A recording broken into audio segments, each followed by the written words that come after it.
Olá, aqui estamos para mais uma lição da Escola Sabatina. Desta vez, a lição de número 5, sobre a conversão de Paulo.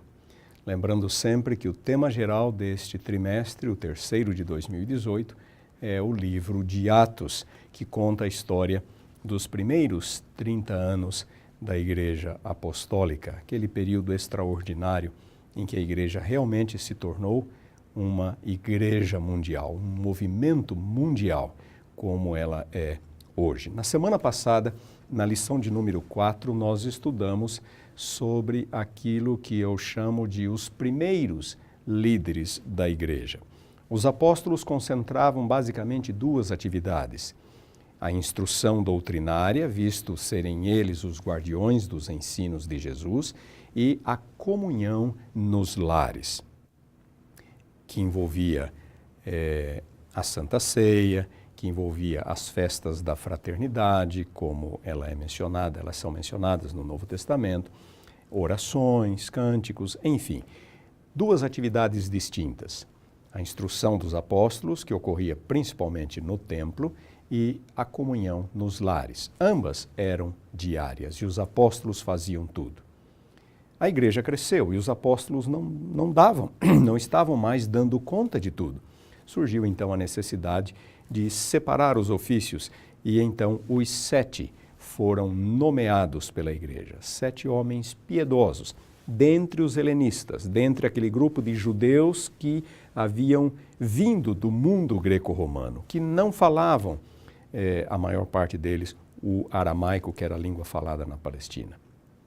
E então este grupo pôde levar adiante este segundo dos ofícios, pôde ficar encarregado da comunhão nos lares, o ministério das mesas, como Lucas fala no capítulo 6, versículo 1.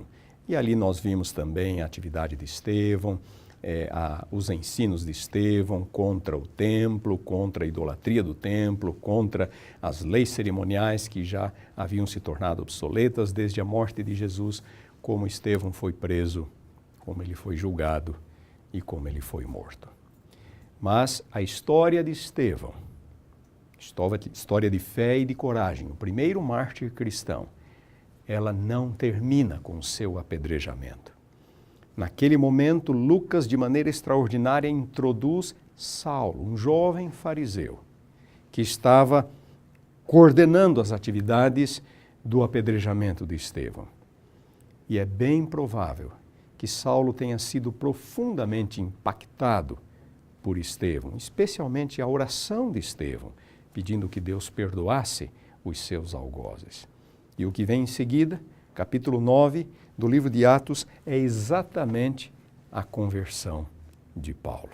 E nós lemos em Atos capítulo 9, versículo 1, Saulo, respirando ainda ameaças e morte contra os discípulos do Senhor, dirigiu-se ao sumo sacerdote e lhe pediu cartas para as sinagogas de Damasco, a fim de que, caso achasse alguns que eram do caminho, assim homens como mulheres, os levasse presos para Jerusalém. Nós vimos no capítulo 8 de Atos como que logo após a morte de Estevão, Saulo inicia a perseguição, uma perseguição cruel, violenta. Ele descreve no capítulo 26 do livro de Atos como que esses fiéis eram inclusive mortos. Ele diz: eu dava o meu voto para que fossem mortos. E aqui ele fala de trazer presos para Jerusalém, homens e mulheres que acreditavam em Jesus. Nós também vimos que aquela perseguição de Saulo contribuiu, teve um resultado positivo, que permitiu com que o evangelho começasse a ser pregado pelos refugiados, pelos exilados, na Judéia, em Samaria e mesmo em outras partes, conforme nós vamos ver em seguida. Mas Saulo não estava satisfeito em expulsar os cristãos de Jerusalém. Ele queria ir atrás, ele queria ir mais longe. E então diz o texto que ele foi ao sumo sacerdote e pediu cartas para que fosse até a cidade de Damasco, a fim de trazer cristãos presos para Jerusalém. Aqui nós temos um mapa da região mediterrânea, no primeiro século. Neste cantinho aqui está a Palestina e aqui está Jerusalém. Damasco ficava no sul da província da Síria, mais ou menos 220 quilômetros ao norte de Jerusalém. E então Paulo se dispôs a viajar toda essa distância a fim de trazer cristãos presos para Jerusalém. Quem era Saulo? Vamos falar um pouco mais sobre este personagem que se tornou, sem dúvida nenhuma, o maior dos apóstolos. O que a Bíblia nos informa sobre ele? A Bíblia nos dá várias informações importantes sobre este jovem, Saulo, que mais tarde se tornaria Paulo. Em primeiro lugar, a Bíblia diz que Paulo nascera na cidade de Tarso, na Cilícia. Eu já disse para vocês em lições anteriores que no primeiro século havia judeus espalhados por todo o mundo greco-romano. Eram os judeus helenistas, judeus de cultura grega, falavam o grego. Muitos deles não falavam a língua de seus antepassados, que era o aramaico, a língua falada na Palestina no primeiro século. Aqui estava a província da Cilícia. Esta parte é o que corresponde hoje à moderna Turquia. Aqui nós temos a Grécia, a Macedônia, o sul da Itália, o norte da África, o Egito. Aqui a Palestina. Tarso era a principal cidade da Cilícia, uma importante cidade no Império Romano, possivelmente a quarta maior cidade do Império. Saulo era de Tarso. Tarso era um centro universitário. Ali se estudavam os filósofos, ali se estudava retórica, se estudava direito e talvez tenha sido ali que Paulo tenha recebido sua educação formal secular mais tarde. Saulo era da Cilícia, de Tarso. Outra informação que nós temos acerca de Saulo é que ele era cidadão romano. Normalmente, cidadão romano eram somente os cidadãos que nasciam livres na cidade de Roma. Mas durante o período imperial, os romanos estendiam esta cidadania a pessoas que poderiam eventualmente pagar por ela ou pessoas que haviam prestado algum relevante serviço ao império. Paulo diz que ele já nascera romano, sendo de origem judaica, portanto é possível que o seu pai ou o seu avô tenha ou comprado a cidadania ou então recebido a cidadania em troca de serviços prestados ao império. Paulo também diz que ele era de puro sangue judeu, não era o resultado de um casamento misto. Paulo também diz que ele era fiel às tradições judaicas. Essas informações nós encontramos em Filipenses capítulo 3. Fiel às tradições judaicas, circuncidado ao 8º dia, como bom judeu, como todo bom judeu. Paulo também diz em Atos que ele crescera em Jerusalém e ali for educado aos pés de Gamaliel. Ele era da Cilícia, mas ainda cedo, não sabemos exatamente com que idade, ele foi trazido para Jerusalém para estudar com Gamaliel, que era o maior mestre da época, um maior rabino judeu da época. Paulo era certamente um estudante promissor. E outra informação que nós temos é que ele era fariseu. Gamaliel, seu mestre, era fariseu e Paulo foi instruído de acordo com a religião farisaica. Os fariseus eram muito zelosos. Costumamos ver os fariseus como legalistas, certamente muitos deles o eram, mas não devemos imaginar que eles eram hipócritas ou todos eles eram hipócritas. Paulo certamente era muito fiel, muito zeloso, assim como Gamaliel, Nicodemos e outros fariseus que são apresentados na Bíblia. Paulo também é apresentado como um membro do Sinédrio. Apesar da sua pouca idade, de ser ainda jovem, Paulo se tornara membro deste Conselho Supremo de Israel, que era o Sinédrio. E, finalmente, como lemos naquele versículo, capítulo 9, versículo 1, Paulo se tornara um apóstolo do judaísmo. Sim, no momento em que Paulo vai ao sumo sacerdote e lhe pede cartas para ir às sinagogas de Damasco atrás dos cristãos, Paulo se coloca no papel, ele se torna um shalia. Shalia eram os agentes do Sinédrio.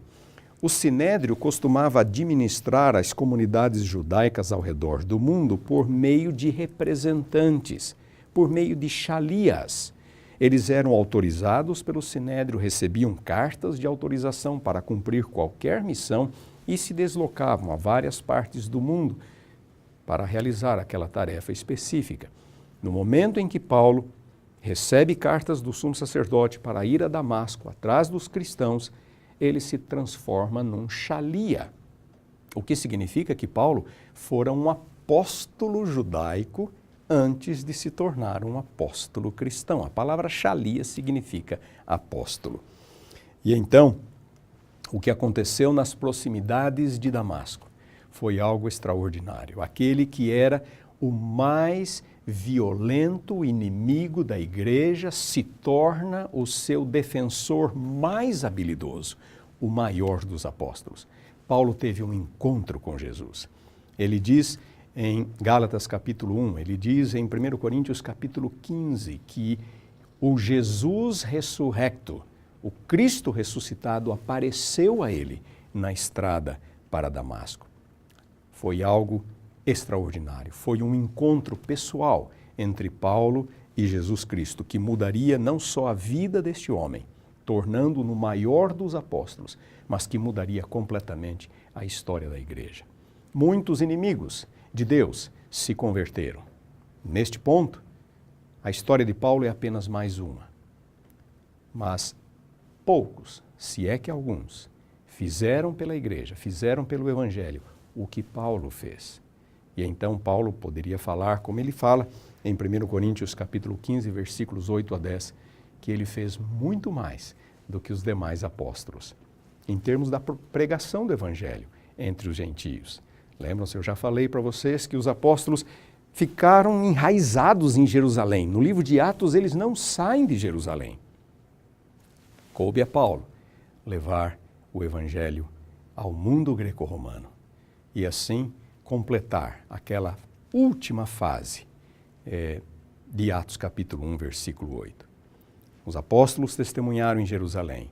Os helenistas ali na perseguição de Estevão testemunharam na Judéia, na Samaria, e agora coube a Paulo, então, testemunhar no mundo greco-romano, até os confins da terra.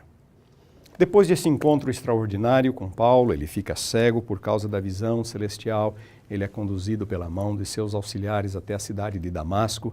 Ali vem Ananias. Ananias não queria visitar Paulo, ele conhecia a reputação de Paulo, sabia o propósito e por que Paulo estava em Damasco, não queria se tornar a primeira vítima do apóstolo, mas o Senhor fala: Ananias, vai, é um instrumento escolhido. Deus escolhera Paulo. E Paulo diz em Gálatas capítulo 1 que Deus o escolhera antes mesmo de seu nascimento. Era a consciência, a convicção que Paulo tinha de seu chamado. E então, nós vemos aqui em Atos capítulo 9, versículo 19, depois de ter se alimentado, sentiu-se fortalecido, então permaneceu em Damasco alguns dias com os discípulos. Agora nós temos que combinar um pouquinho Atos 9 com Gálatas 1 para nós entendermos o itinerário de Paulo. Ele se converte nas proximidades de Damasco, é conduzido para Damasco. Depois da visita de Ananias, ele restaura sua força, restaura sua visão e então entra o que nós encontramos em Gálatas capítulo 1, versículo 17, onde diz que Paulo partiu para as regiões da Arábia. As regiões da Arábia, ou o reino nabateano, ficavam mais ou menos no que hoje é Jordânia, corresponde ao território da moderna Jordânia. Foi ali que Paulo viveu em reclusão por um período, possivelmente 3 anos, ou próximo, perto de 3 anos. Certamente em comunhão com Deus, estudando o Evangelho, tomando conhecimento, se preparando para a missão que ele teria que desempenhar. Então ele volta para Damasco. Gálatas 1,17. E ali em Damasco, agora nós lemos Gálatas 9,20, ele pregava nas sinagogas. Paulo inaugura o seu ministério na própria cidade em que ele pretendia ter o seu maior triunfo como um inimigo de Cristo. Em vez de arrastar fiéis para Jerusalém, Paulo passa a pregar a Jesus nas sinagogas locais. E todos os que o ouviam, 9:21, estavam atônitos. Não é este o que exterminava em Jerusalém os que invocavam o nome de Jesus? Saulo mais se fortalecia, confundia os judeus que moravam em Damasco, demonstrando que Jesus era o Cristo. Decorridos muitos dias, ele foi a Jerusalém. Gálatas capítulo 1, versículo 18 diz, 3 anos. Este período inicial de Paulo, este noviciado de Paulo, por assim dizer, durou 3 anos. A maior parte desse tempo talvez passada ali na Arábia, na Nabateia, onde ele aprendeu, ele esteve em comunhão com Deus. Paulo vai a Jerusalém e essa visita de Jerusalém, relatada no final do capítulo 9, é uma visita muito interessante porque os apóstolos e os demais membros da igreja se lembravam de Paulo, de 3 anos antes, o que Paulo fizera, e eles estavam com medo, não acreditavam que ele realmente havia se tornado cristão. Mas ali está Paulo. Barnabé intercede e apresenta Paulo aos cristãos, aos fiéis da cidade, e Paulo então tenta levar adiante o seu ministério, mas quem sabe corrigir seus erros passados. Ele vai na sinagoga dos helenistas, mencionada em Atos capítulo 6, versículo 9. Estevão era um helenista, Estevão era daquele grupo. Ele foi o principal protagonista da execução de Estevão. E agora, em seu retorno para Jerusalém, Paulo vai àquele lugar, àquela sinagoga, para pregar aos judeus helenistas. Nós lemos isto exatamente em Atos capítulo 9, versículo 29. Falava e discutia com os helenistas, mas eles procuravam tirar-lhe a vida. Paulo dera estabelecer o precedente ao exterminar Estevão. E agora os judeus helenistas querem fazer o mesmo com Paulo. E Paulo é forçado, então, a sair de Jerusalém. E o texto diz, tendo isto chegado ao conhecimento dos irmãos, levaram-no até Cesareia e dali o enviaram para Tarso. Paulo foi levado para a região costeira, Cesareia, onde havia um porto muito movimentado, o principal porto da costa sul, aqui da Palestina, e então Paulo vai para a Cilícia, ele vai para Tarso, onde ele passa alguns anos, num ministério completamente independente, um ministério quase que anônimo. Nós não sabemos o que Paulo fez neste período, a não ser que esteve ali durante vários anos, pregando em nome do Senhor Jesus, fundando igrejas para a causa do Mestre. As realizações de Paulo foram extraordinárias. A conversão de Paulo foi o mais extraordinário evento na Igreja Apostólica depois do Pentecostes. Paulo tinha meios, tinha ousadia para destruir a igreja, para causar um dano enorme à igreja. Mas Deus o alcançou. E aquele que era o maior inimigo se torna o seu maior defensor. Com a conversão de Paulo, o cristianismo muda completamente. Não seria fácil. A vida de Paulo, seu ministério, seriam repletos de oposições, de obstáculos, de sofrimentos e, eventualmente, Paulo teria que dar a sua própria vida pela causa do Mestre. Mas o que ele pôde realizar foi muito além daquilo que todos os demais apóstolos juntos fizeram em termos da pregação do Evangelho aos gentios. Falando em seu julgamento perante Agripa, Atos capítulo 26, versículo 19, ele diz, ó rei, eu não fui desobediente à visão celestial. Graças a Deus por Paulo, por pessoas como Paulo, pessoas que não foram desobedientes à visão celestial, ao chamado que receberam de Deus. Você e eu também somos chamados a testemunhar. Sejamos fiéis ao nosso chamado. É um elevado privilégio testemunhar de nosso Senhor e Salvador, Jesus Cristo. Espero revê-lo na próxima semana.